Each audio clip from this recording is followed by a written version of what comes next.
Well, Ambassador Chas Freeman, let's stick with the Middle East just a few minutes longer. I wanted you to address the role of Saudi Arabia as well as Qatar in the region. Talk about these two Sunni states. They have a rivalry between themselves, but talk about their role either vis-a-vis trying to defeat Bashar al-Assad in Syria and their influence basically on Iraq and even with regard to Israeli-Palestinian conflict. Well, these are the two so-called Wahhabi or Salafi Islamist states in the region, but they're really quite different. In Saudi Arabia is a very large society with quite a bit of diversity in it, and some of that diversity includes people who are religiously quite extreme and who are prepared to donate a lot of money out of religious conviction to propagate their faith, their particular version of the faith, elsewhere. Qatar is a smaller, more coherent, more cohesive society where the government really is in a position to control a lot of what happens. So it has a more coherent policy, perhaps, than the Saudis.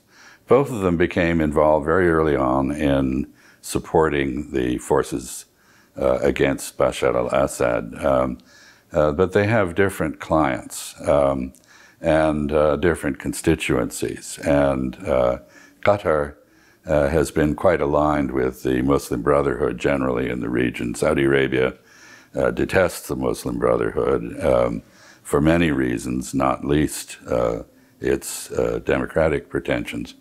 And so they had a falling out in Syria and I think ended up probably making the opposition to Assad less effective than it might have been. Their major differences, however, have been expressed in Egypt, where although Qatar supported the Morsi government, the Muslim Brotherhood government, Saudi Arabia was quite standoffish. Saudi Arabia is totally behind the al-Sisi military dictatorship. Qatar is quite on the outs with that.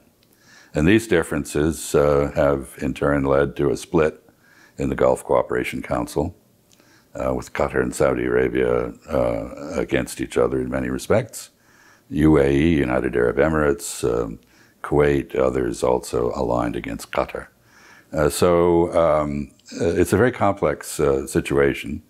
I haven't even begun to talk about the Iranian dimension of it, but it is a very complex situation. To what extent do either Qatar or Saudi Arabia actually exacerbate the problems we're seeing both in Syria and Iraq?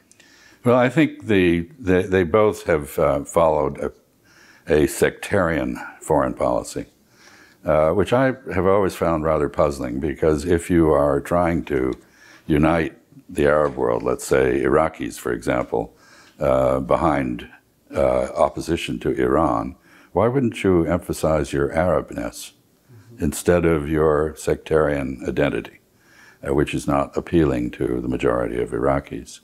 But anyway, they have opted to pursue a religiously oriented set of foreign policies, and I think this has added fuel to the fire in the region.